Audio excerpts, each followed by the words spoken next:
Bharatiya Janata party के सबसे मुखर नेता ने एक बार फिर से हल्ला बोला है। इस तरह ये बयान दिया है, सबसे बड़ा बयान, कि हम जो भारतीय जनता पार्टी में मौजूद हैं, इसका मतलब ये नहीं है कि हम अपनी पार्टी के नेताओं की आलोचना नहीं करेंगे। चाहे वो किसी भी रास्ते में चले, हम उनको नहीं रोकेंगे। ये ऐसा हो ही नहीं सकता।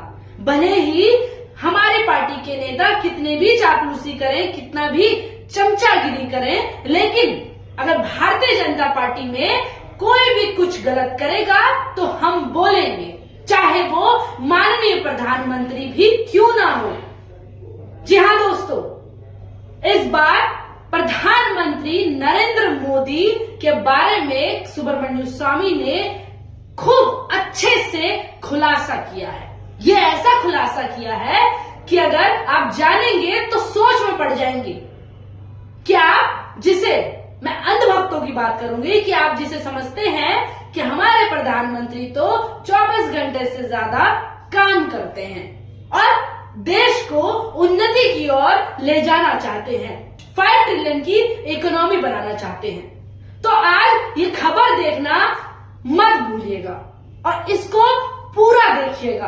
तब आपको समझ में आएगा कि जिस तरह से हम लोग आपको खबर बताते हैं तो आप उसे किस तरह समझते हैं, या अपनी अंदर दिमाग की जो आपकी भक्ति चलती है उसे आप किस तरह लेते हैं।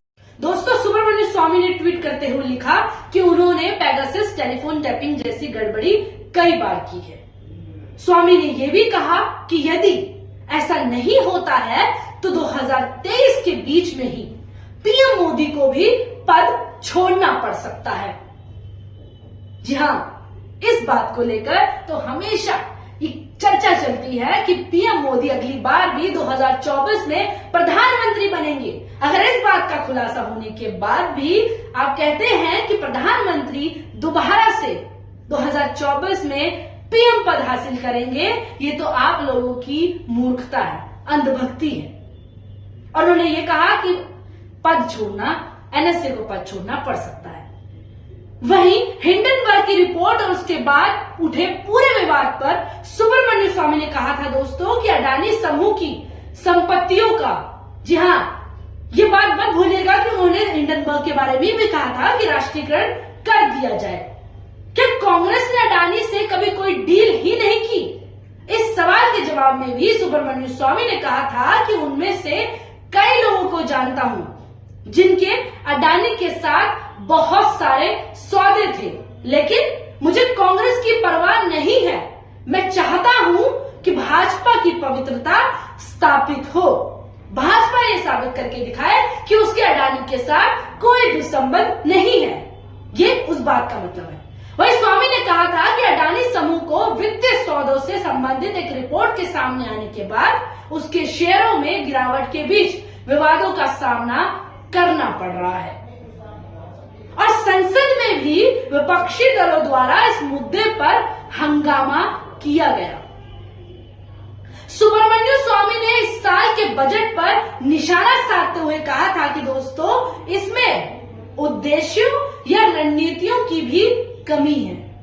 ऐसे समय में रक्षा क्षेत्र के लिए कम बजट आवंटित किया गया है, जब सीमा मुद्दों को लेकर चीन का रुख आक्रामक है। भारतीय जनता पार्टी में दोस्तों की एक ऐसे ही यही नेता है जो हमेशा जो भी घटित हो रहा होता है गलत, उस पर आवाज देते हैं, अपनी उस मुद्दे को हमेशा उठाते हैं। दरअसल प्रधानमंत्री नरेंद्र मोदी को डोभाल को एनएसए पद से बर्खास्त करना चाहिए, ये सुब्रमण्यम स्वामी ने कहा है। सुब्रमण्यम स्वामी ने ट्वीट करते हुए लिखा है कि उन्होंने पेगासस टेलीफोन टैपिंग जैसी गड़बड़ी कई बार की है।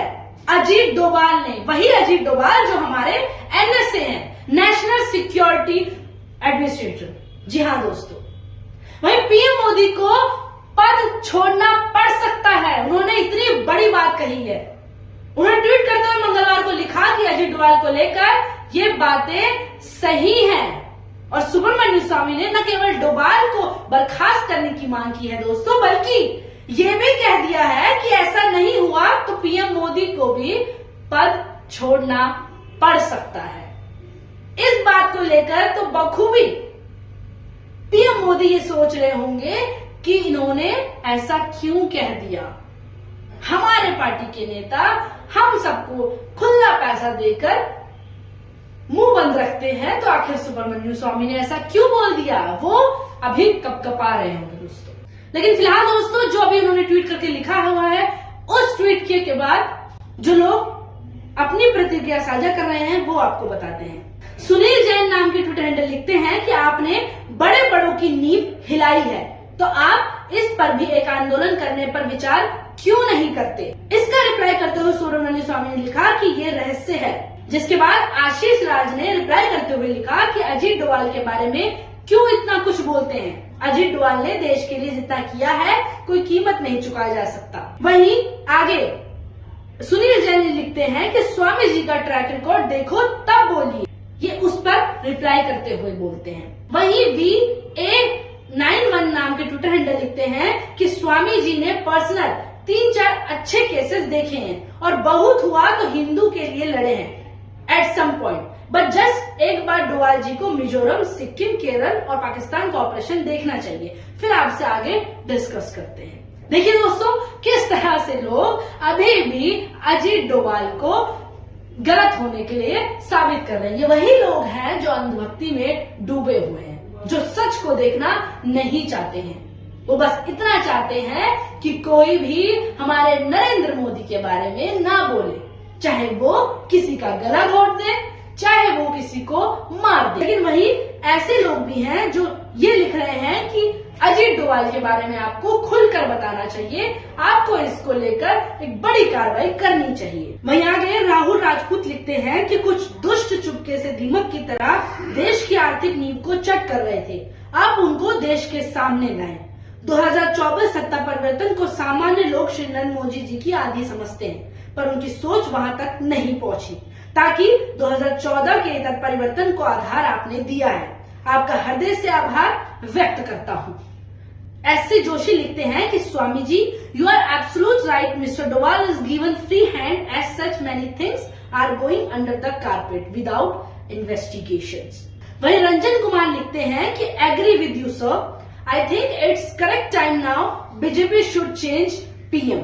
तो दोस्तों इस तरह की प्रतिक्रिया सामने निकल कर आई जब अजीत डोभाल के बारे में सुब्रमण्यम स्वामी ने ट्वीट किया। लेकिन सवाल वही है कि आखिर सुब्रमण्यम स्वामी के ट्वीट के बाद अगर आप लोग ये आवाज नहीं उठाएंगे तो इस मुद्दे को बीजेपी फिर से दबा देगी। और सुब्रमण्यम स्वामी जो बीजेपी के सबसे मुखर नेता है, जो हमेशा गलत मुद्दों को सामने आकर उजागर लेकर आते हैं, उनकी बात फिर से बोलने के बाद भी धंस जाएगी।